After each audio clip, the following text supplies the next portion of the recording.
Like to welcome anyone who may be joining us. We're going to take about 30 seconds or so to allow everyone just to join here.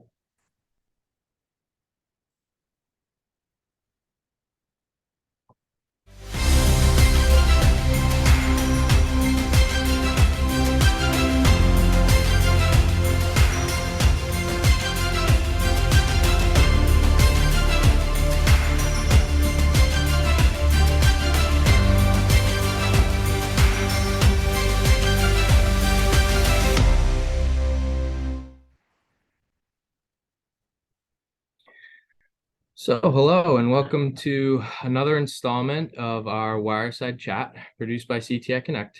I'm Joey DeGraba, and today we have part 2 of our Fiber in Focus series featuring our partners Adtran Inc., through whom we provide a total fiber ecosystem. So I'm joined today by Daryl Brown, Regional VP at Adtran, as well as Greg Lumen, Business Development Manager at Adtran. And welcome to both of you. Would you each like to kind of introduce yourselves and just share a little bit about your roles at Adtran? We could start with Daryl. Sure. Thank you, Joey, and thanks for having us on. I run one of our sales teams that we focus on customers who are either fairly new to the market or doing some things different than maybe some of the traditional telephone companies who may need more help getting started and more guidance on where to go for different parts of the solution, because this is a complicated proposition to go get all this done. And when you're having to deal with everything from funding to permits to the engineering of it, which is different from wireless engineering, there's a lot that goes into it, and there's different players in the market that we're used to dealing with and can bring to the table to help people out.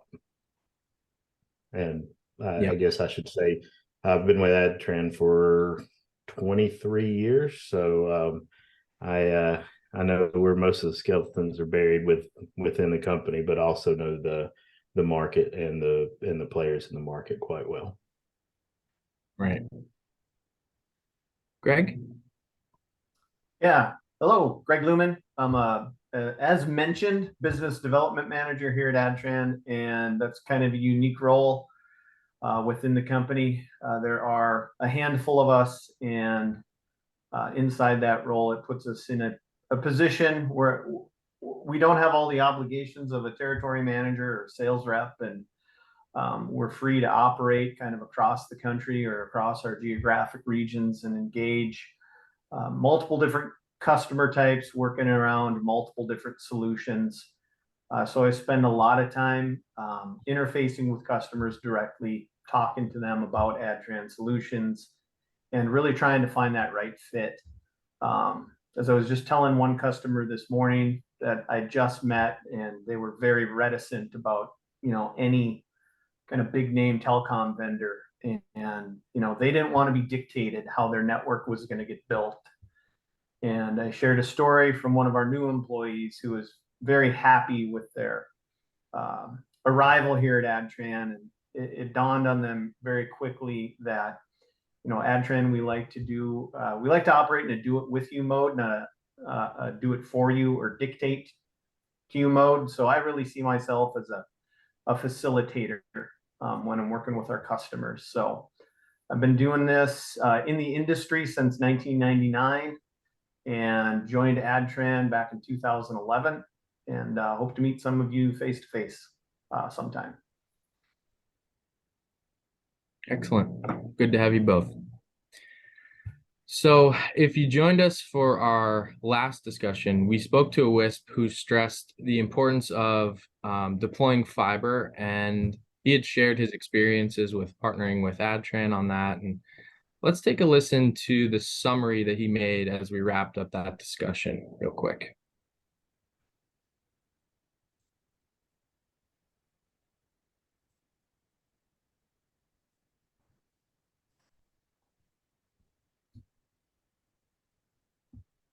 As you can see, his name was Jeremy Curlfee on that enterprise and go down the fiber route. For us here in Wisconsin, it came down to competition and the government deciding winners and losers. We felt that if we wanted to be viable in the future, we had to have fiber as a tool in our toolkit so that we can maintain and be relevant coming in the future. There's still going to be a place for wireless long term, but more and more the government's choosing winners and losers based on fiber. So that's kind of why we decided to go down that route. If you see someone building fiber around you and you're not doing fiber, you're at a real disadvantage.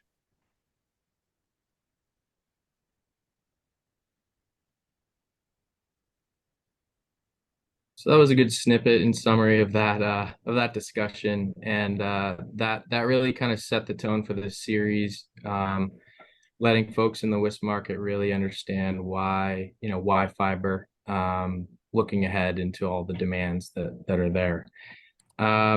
So for today's chat, we moved to kind of the how-to of the fiber deployment stage.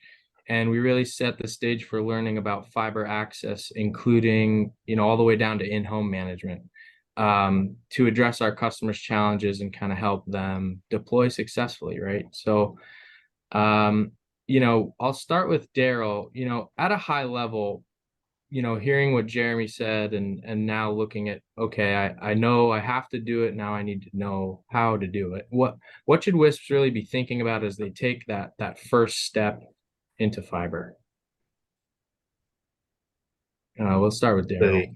Yeah, there's quite a few things that have to be taken into consideration, and a lot of the WISP community they have done some fiber, right? Because most of the radios that they have out there are going to be fed with fiber. So if they're not leasing that fiber, then they've probably had some experience of putting fiber in the ground. For those who are leasing fiber or maybe doing wireless backhaul shots to wireless distribution, then the fiber might be a newer game.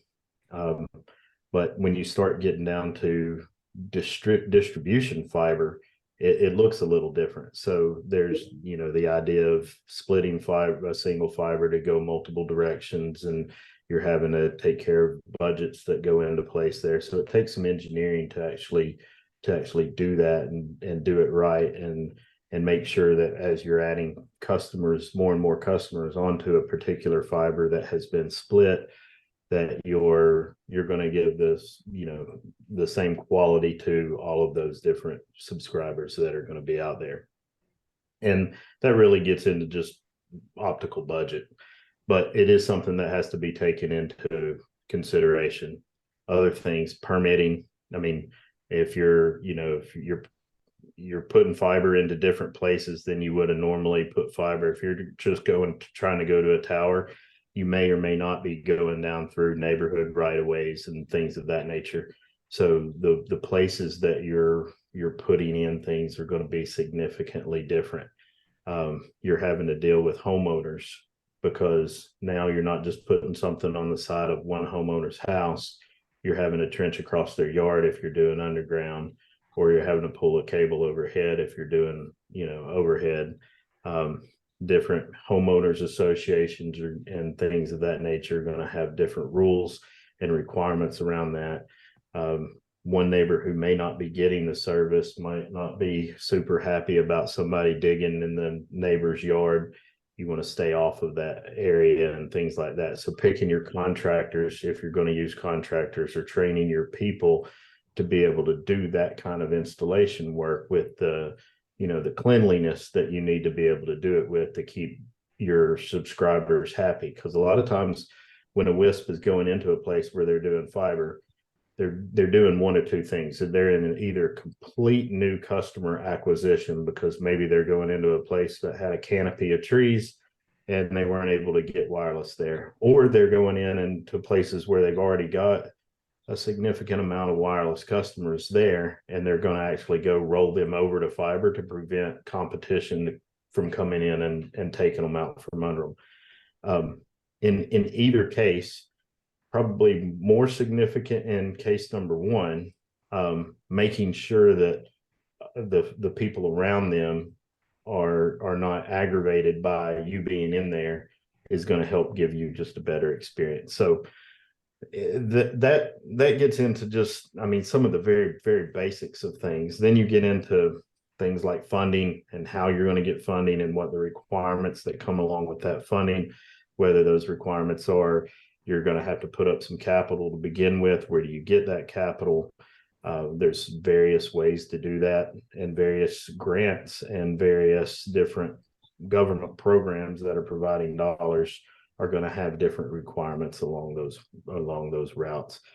If you do take money from somebody, whether it be a private investor or a fund type thing, or you're taking it from a government entity, there's going to be different levels of compliance that you have to meet. Probably the most stringent being government money that you get.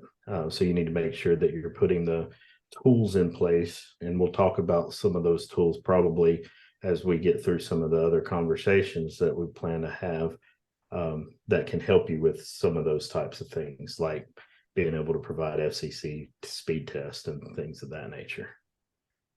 I'll hush for a minute. Yeah. And see what else you have. So, yeah, and actually, ironically, our last Wireside chat kind of dealt with some funding. So, if anyone wants to go to our YouTube channel to see, that conversation, there's some value there around funding, as well as the one that we had, part 1 with Jeremy. If you missed that, so that'll be good to get caught up there if you head to our YouTube channel. But Greg, I want to turn to you. Is there anything that you would add to that, just kind of from your perspective, day-to-day at Adtran, on what WISPs would be focused on? That was pretty comprehensive, but if maybe there's more to that you want to add. Yeah, I think from a deployment perspective, when you're looking at, I'm going to go dig a trench through someone's neighborhood,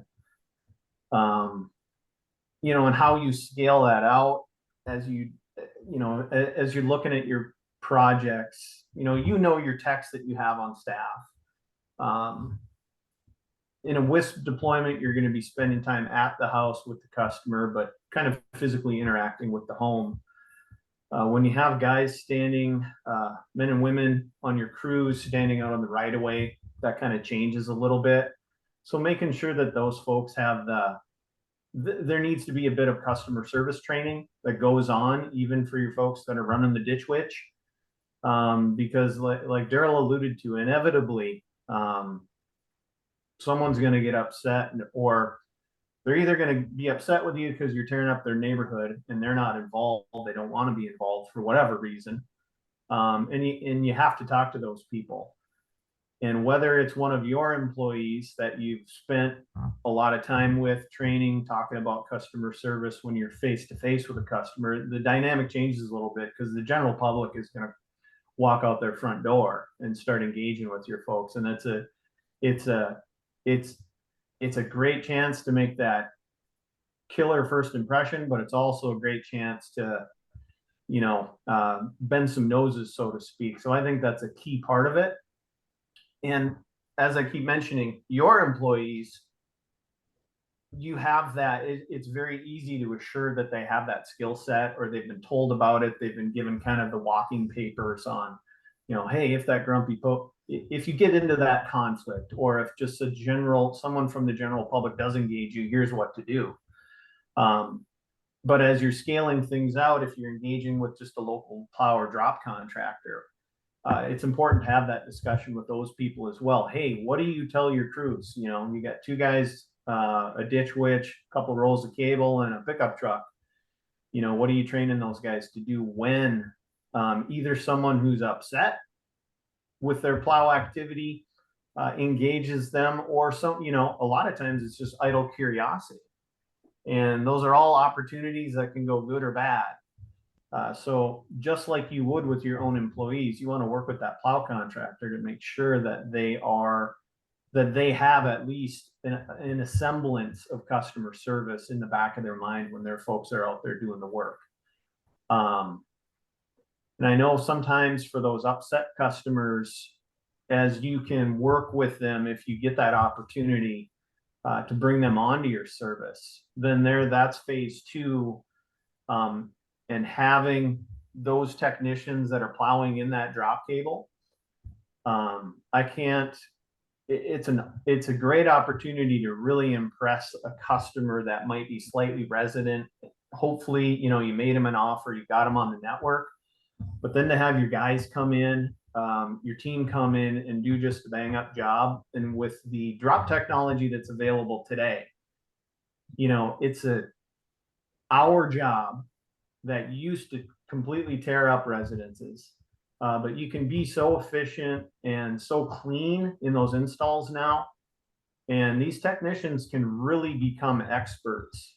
So that would be another area as you're doing that build out, migrating from the wireless connectivity into fiber, where you can teach your guys not only to be efficient and that's going to help you save on that operating cost of running those crews, but it just becomes really impressive for the customer to watch that piece of equipment, that cable come off the back of the truck, zip that cable into the lawn, and then hang that demarc on the side of the house.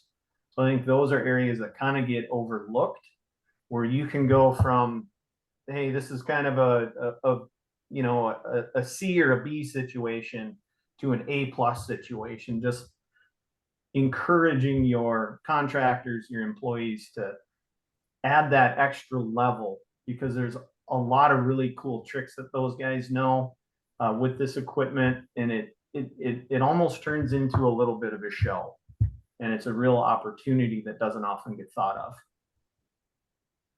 Right. Yeah, I've also heard some from some WISPs who started deploying fiber is, they're putting fiber out to a tower because they have a tower project and they're passing homes, anyway. And that was kind of an easy way to say, well, hey, I'm already here, I might as well extend it out to the homes. And it's kind of interesting perspective on that, which might help some folks, understand that's possible. So let's get into the considerations and some of the strategies around the fiber access technology to better understand some of the trends and the futures in the market.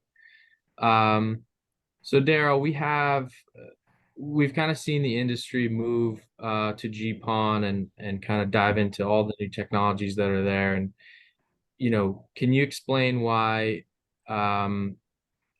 advancements like, say, XGS-PON and combo PON that Adtran is really doing well, that are kind of driving us into that future? And realistically, when WISPs are looking at all these different technologies of PON, how does that technology help them in just maybe strategizing the design? Because they can get creative and efficient. Sure.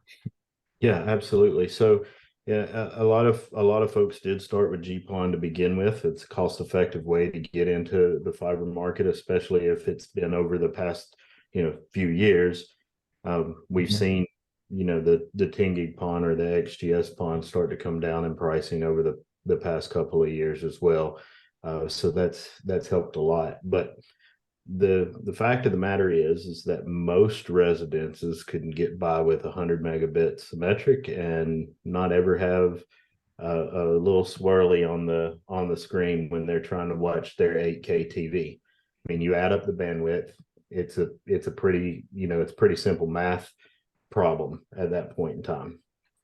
Fact is, though, that marketing has done really well at telling customers that, one, they need fiber, and two, they need a gig. And now we're seeing that marketing go from 1 gig to 2 gigs. And the fiber people did a good job of marketing that fiber was much better than wireless and all of those things. And I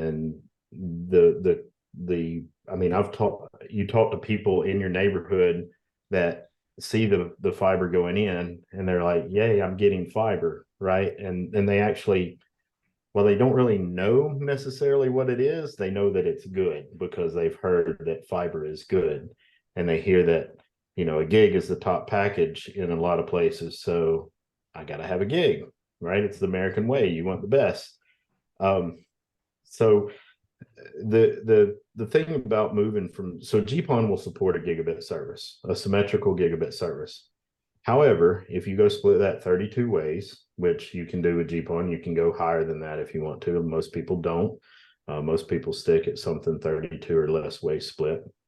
That 2.4 gigabits that you have to share downstream, that'll cover lots of customers on that for quite some time.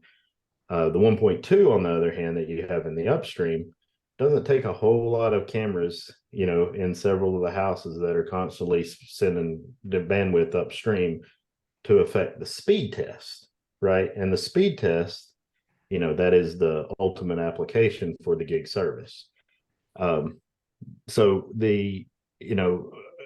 while that's the case, if you're going to be offering 1 gig services and that's going to be your primary package and you believe that's what you're going to be selling most of, moving to XGS-PON gives you a couple of things. One, it gives you the ability to have enough bandwidth there that you can actually sell and support that 1 gigabit service to a lot more customers on that single PON while not having to worry about bandwidth contention. So you've got the available bandwidth density on that XGS-PON because you've got 10 gig versus 2.4 gig or 10 gig versus 1.2 gig because it's symmetric. So that's one thing that allows you a lot of growth room. So you're going to go put that out there once and it's going to last for a lot longer than going out there and putting GPON. So if you're deploying today and this is new fiber or new PON that you're putting in, most service providers are choosing to go XGS-PON. There's just not enough difference in cost now to go back and to start deploying GPON at this point in time. If you've got systems out there that have GPON cards in it and so forth, and you're just lighting up additional fibers, sometimes that can make sense instead of replacing the system or replacing the card or what have you. So GPON is still viable. Lots of people are still using it. There's a lot of it deployed out there. And it's going to last for a while until people actually start using the bandwidth, the services that are provided to them. The other thing that XGS gives you is it gives you the ability to upsell your customers, your end customers. So while 1 gig is kind of the de facto standard in a lot of places, there's other places where in a more competitive environment, you're going to see people coming in and offering 2 gig, or you're going to see a neighboring municipality who's got the service provider there is offering a 2 gig service or a 2.5 gig service or a 5 gig service. If you have XGS-PON in there, you're able to do that without having to go change out hardware. So that's another big benefit to the XGS-PON. When it gets to combo PON, there's several different advantages to that that apply in different situations. For the WISP community, there's the ability to go and put an XGS capable service out there that also has GPON on it, and then you can use the lowest cost ONTs possible to go get service started and start to build up your revenue on fiber to the point where you can, you have more funds to be able to dump into it. So, and then if you do have a customer who wants to upgrade from that 1 gig service to that 2 gig service, well, it's a truck roll, but it's not having to go change out all the electronics on the PON and take other customers down and those kind of things. So that's a really good thing for the WISP community. Another good thing for the WISP community is those who are actually able to strike partnerships with their municipalities, for example. They can actually provide a separate network on the same fiber to take care of things like cameras, sirens, other EMS facilities that you might have in that municipality, and it keeps it completely separated from the residential network, even though it actually runs on the same fiber. So it gives you a lot of ways to creatively use the fiber that you've got out there. It's interesting. So Greg, beyond, the physical design of the network and the use cases of different PON technologies, it's important for operators to kind of understand how to monitor and maintain their fiber network once it's up. So what should WISP be thinking about when it comes to the actual management piece? Management and monitoring of fiber. This is an important category, and again, something to think about, because you're going to have your standard WISP. You're going to have a tower out there, multiple tower sites, and you're just thinking about, I've got a route from my aggregation point out to my towers. Maybe it's a simple hub. You might have 100 towers, and doing that point to point, you're going to have 100 fiber paths to follow. When you get into the PON space, that's when you're going to put that splitter out there. So, your linear path is going to start looking like an old oak tree once you have that splitter in place. So you have your feeder fiber coming out of your central office, your main point of presence, going out to this splitter, and then it just fans out from there. So now you've got a new location in your network map that you've got to keep track of, and you've got to consider, okay, I'm going to put this splitter out in the right of way. Maybe it's buried in the ground, maybe it's in a pedestal. When you do that placement, you got to start thinking about, hey, this asset, how am I going to assure that it survives being in the right of way? And not just survives the weather, but survives the snowmobiles, the four-wheelers, the electronic bicycles, the delivery trucks, the new teenager that stole dad's Corvette and just drove it in the ditch and leveled your pedestal.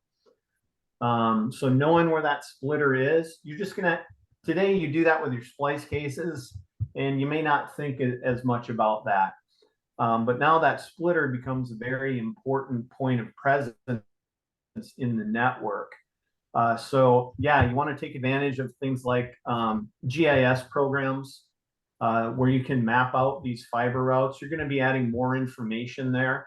You'll have the splitter, and then you'll have up to multiple pathways that are coming off that thing. So designing that into your records, so historically, hey, here's my splitter point. Where does this fan out to? You also got to think about, you're going to be putting more fiber in the ground. It's not, I don't necessarily have this bespoke endpoint of a tower to focus on anymore. I got to think about, I'm going to drive fiber down this road. How many houses are on this road? What's the density? How far can I get? And, how many ports do I need to build in that route? So not only you got a few more widgets to put in your mapping database, but when you're doing that design, you got to think about that density, where the customers are along the route, what side of the road are they on? We have a lot of projects that we run into that had half the customers been on the other side of the road, the profitability of that build would have doubled, just because we have difficulty, or we got to pay to plow underneath the road, or we have to tear up the road to get underneath it for some reason. So you're going to have more diversity in where the fiber needs to go. So you have to start thinking about more obstacles. How do I handle bridges? How do I handle, if I got to, do I have to cross an interstate highway system? When you get to that point, you've gone from, not only do I need to deal with the township and the county to build out this area, but now I'm up at the state level. In a lot of cases with an interstate, you're at the federal level looking to get things signed off on. So when you're out there looking for these exchanges where you're going to build this new fiber, those are some things to think about. There are now as you cross more country, there's multiple layers of approval you have to go through. So once you get all that lined up, you got the fiber in the ground, then you just went through a Herculean effort to get that done. You got the financing, you found the contractors, you trained them on customer service. the network's ready to roll, the fiber, it's going to sit there in the ground and it's going to perform well for a number of years, but that's when the outside world starts to impact it. That's when the kids slide their dad's Corvettes into your facilities. So you want to take a look at monitoring systems that not only help you map out where your fiber is and give you an easy way to locate it and remember where all those strands are, but you want to have a way to monitor that performance on an ongoing basis. So today you can pick up systems, Adtran provides them, that will actively monitor fiber that's in production on your network, keeping track of the light levels. Fiber, the glass itself over a long period of time is going to age out. But you're going to get the natural environment and the environment that you built in, applying pressure to this fiber, whether it's up in the air, on the ground. If it's up in the air, you're going to have birds sitting on it. You're going to have bucket trucks that, bend it the wrong way. You're going to have trees that might not break it, but will definitely lean up against it. And that can inhibit the performance and cause errors on the fiber. So having an active monitoring system or a plan to get there, that will put you money ahead after you have that system in production, because it's going to tell you, hey, at X mile, we've got an event that's going on. We're losing light at this exact space, and you're going to be notified of that before it starts to impact your customers. You're going to be able to dispatch to that exact location, as opposed to kind of flying blind. Your customers start calling up and say, hey, my service isn't working quite the way as I expected it, or my service is completely down. Because once you get the customers involved, then the complexity of solving the problem, solving the core problem doesn't get any more complex. But dealing with all those human forces that are now interacting with you, that drives the complexity and your path to resolution to kind of that next level when you have some hot customers that you're dealing with. So I think as you build out this asset that's covering more ground, touching more areas, it's real important to think, hey, what is my management strategy for this thing over the long haul? Am I just going to plant this in the ground and let it be? Am I going to just flip a coin and hopefully everything comes out all right? Or am I going to take an active role, be proactive, and investigate these systems, do that additional investment so you can have real-time monitoring? And these systems, they don't tell you, hey, we're doing a gig through this and we've got 10 gigs going on this one and this strand's running at 100 gigs. No, they just tell you these strands exist, and here's that baseline optical performance. This is the amount of light we started with, and this is the amount of light that we see at the end of that line today. That's extremely valuable. You don't have to get into all the complexity. You absolutely can if you like to, of how much service are we pushing through leg A, B, or C. But you want that base physical performance and to be able to monitor that day in and day out. That's going to put you money ahead. And on a new network, you're thinking, man, this is brand new fiber. I just paid to get this job done. I just did this investment. This is all shiny and new. The first coat of turtle wax is not even worn off yet. And that's the point where you want that system in place, because your shiny network is going to get hit by a tree and you want to fix it as fast as possible. Over years, as the fiber ages, as the physical environment changes, additional forces get placed on that infrastructure that you put in the ground or hung up in the air, and it starts to age. And there in those latter years, an active management system is going to help you stay on the ball, because just like we saw with our copper networks, the faults, the unexpected faults, the likelihood, the interval between them increases. you see more and more as the age of the network comes on. So when you're in the 21st year of your fiber build, an active management system that you paid for in the first 5 years of your network build, or ideally the first days, that initial financing that you did, that's going to have paid for itself multiple times in those later years, in those later eras of your network. So doing that investment up front starts to make a lot of sense. Yeah. That's a long period of time. So you kind of have to think in that type of scale. Yeah, it's a long horizon, and when you're putting that cable in the ground, I can't just crawl up the pole and swap out the radios. Right. Even with a very advanced duct system, it's a big, expensive job to reset that asset, that fiber asset, so to speak. So the construction of it is very much set it and forget it, but you don't want to treat it that way. You want to keep an eye on those. That's your money that you put in the ground, and having an active management system from end to end, that's available today. We can do it very economically, and it's going to help you keep your OpEx under control and preserve that CapEx investment you're making day one.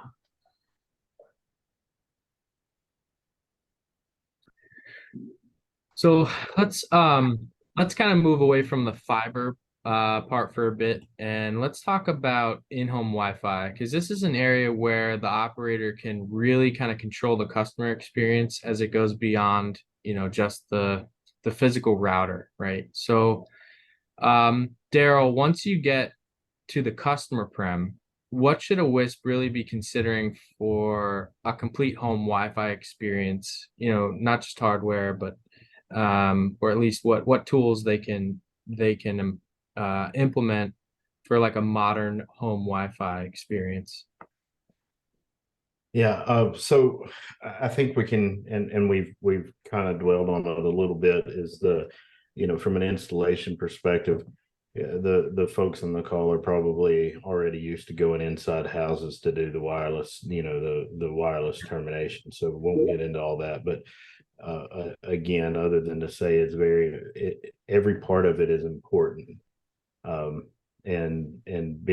having those folks trained to talk to the customers while they're in there, to be able to put the booties on and all those kind of things. So the things that you would do for it in the home install, keep those in mind, because it certainly that is the first impression in a lot of cases. Once you're inside the house, you got to make a few decisions, right? You've got to make the decision on how far you're going to take the fiber inside the house, with a split kind of deployment, which is going to be more like what our wireless ISPs are doing today, where they have the fixed wireless access terminated, and then they're going to run Ethernet over to a router that actually provides the in-home Wi-Fi, whether that's one that they provide or one that they allow their customer to bring their own router.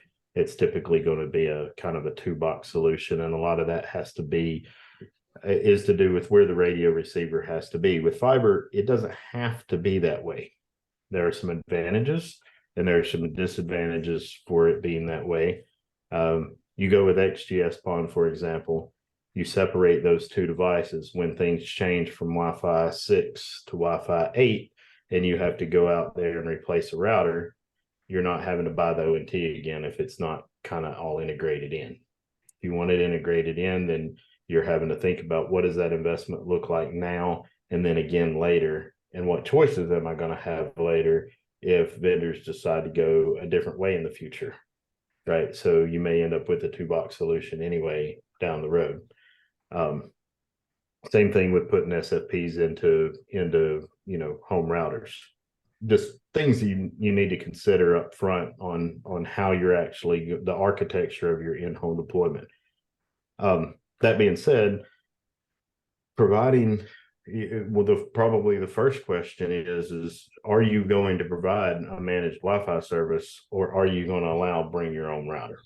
Now, There's several of us who probably have strong opinions on what should happen there, but there's strong opinions that are actually proven by experience, right? When a service provider the service provider has to understand that in-home experience is their responsibility, period. Doesn't matter what they tell the customer, that's their responsibility, because that's what the customer experience is based on, is the actual experience inside the home.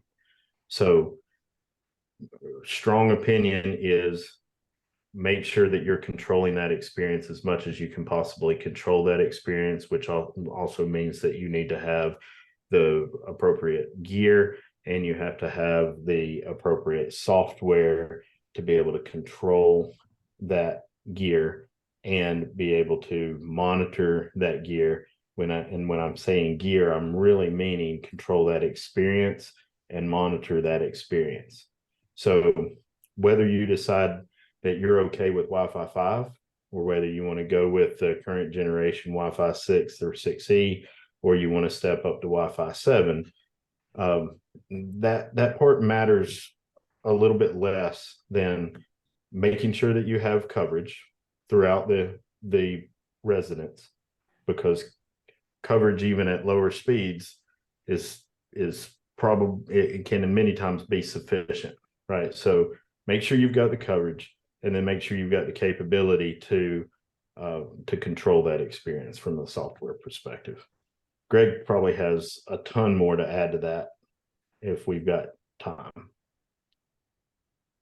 Oh yeah, we got time. Greg, do you want to kind of get into that? Obviously, it's not just there's so many devices in the home now, and management's a big part of that. So and software and services. Well, and that's, yes, all huge parts of the equation today. Was talking to one service provider yesterday, and they just kind of threw up their hands and said, that's it. We just have to admit that the DMARC is now the Wi-Fi radio in the router in the home. Because if you leave that domain, the in-home domain, uncontrolled, people are people. You're going to get blamed for it, whether you sold the customer that router or that router came from Walmart or, Amazon, whoever it might be. Your name is going to get dragged into that conversation if the experience is not optimal. Now, as you look at the different generations of Wi-Fi, there's different, the different generations. My parents, Wi-Fi 5 is fine for them, and their service provider realizes that. So the gateway that's been in their house for 3 or 4 years, actually more like 5 at this point, is getting the job done. So you do have to think about, as you approach this problem, really shouldn't say this problem, as you approach the in-home domain, what can you do around Wi-Fi technology if you are going to take control, that can extend the viability of the piece of equipment that you're putting into the home. Right now, this is kind of a scary thing to think about, because Wi-Fi usage, we're on the hockey stick, really, for your average American home. 2-3 years ago, we were looking at 10-12 devices was a big Wi-Fi network. And today, you're well over 30. And in a lot of cases, you're pushing into 100 devices in the home, especially when you start to think about smart lighting, smart doorbells, and all of the mundane stuff, refrigerators and washing machines that are getting Wi-Fi radios installed in them. So you might be able to, you might find use cases where that previous generation of technology, if it was a premium product, you're going to get some extra runtime out of that. But if, I stuck with the old technology, but I put in the most affordable piece of hardware that I could, that's going to age out quicker. So whether you're Wi-Fi 5, Wi-Fi 6, looking at Wi-Fi 7, when you're considering devices to put in as routers and extenders, I think you do want to make a bit of an extra investment there. So as you're going through these cycles and you look, hey, I'm putting a premium quality device in the home today on today's standard. It's got a couple extra bells and whistles. It's got an extra Wi-Fi radio and it's got a little bit more horsepower. I paid a little bit more for it, but if you can keep that, say, a Wi-Fi 5 device in the home for an extra 2 years over, I put in, the entry level dual radio, dual band, 2-stream device. It's Wi-Fi 5, but yet the consumer can now, buy a handset that's got more horsepower than the router. You're not going to get the extra years of runtime. So making an equipment investment up front can save you a labor and truck roll investment in the preceding years. So we have a lot of customers right now that have deployed some very premium Wi-Fi 5 equipment, and we're 3 years, 4 years into Wi-Fi 6, actually more than that, closer to 5 years into Wi-Fi 6. And they're just starting to say, is it time to move into Wi-Fi 6? Well, I'm telling those same customers, hey, you put my tri-band solution in, it had the extra radio, it had the higher performance antennas. We got into a lot of the technical mumbo jumbo that made this product great, and the performance was there for Wi-Fi 5. And that was time well spent, because they're now in a window where Wi-Fi 7 is right around the corner. If you can basically say Wi-Fi 7 is here with us today. Price point isn't exactly right for mass residential deployments, but really next year that's going to be fixed. So that's a whole generation that, if you played your cards right, looking at just the Wi-Fi router and maybe some extenders, you want to get that runtime out of whatever you're putting in there. Now, of course, you're going to have customers that, I got to have the latest and greatest. Bill Laporte on Tech TV said I need Wi-Fi 6, and my Xbox won't be the same without it. Well, for those folks that are consistent, that's when it comes into having a very flexible back end that can, and partners like Adtran, that can give you those solutions when you need them as well. So having flexibility so you can adopt a new SKU or a new technology, even if it is going to be kind of at a low volume, but if you can do that with minimal investment on the integration and testing side, again, you're going to be dollars ahead. So you can focus on what are my high rate long-term technologies going to be, and then just accent or grease the squeaky wheel, so to speak, and get as much runtime out of a technology you're going to stand on. We're really excited about Wi-Fi 7 because it does bring in such a big performance increase in terms of raw bandwidth. We think we're going to sit with Wi-Fi 7 for a long time, and it's going to be those premium products that see you through and get you those extra years of runtime at the end of the day. Good stuff. Well, in a couple of weeks, we're going to be at WISPA. Daryl, I think you and I talked about this previous to this, but we think that this year at WISPA will probably be the most fiber-centric WISPA we've seen in a long time. And you guys have had a lot of success with the SDX platform, which I think is going to be the most efficient and WISP favorable type of product that you've had in a long time. Do you want to talk a little bit about some of that and what products you'll kind of showcase there alongside CTI? Yeah, sure. So we did just launch the 6324, which is our 4-port OLT.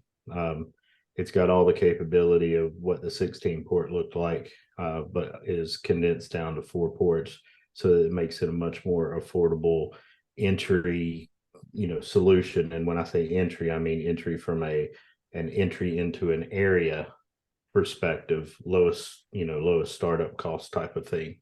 But it's still going to give you all the great features that come with the larger systems. So that's going to be an exciting product for people who are able to, maybe pick and choose where they go deploy fiber.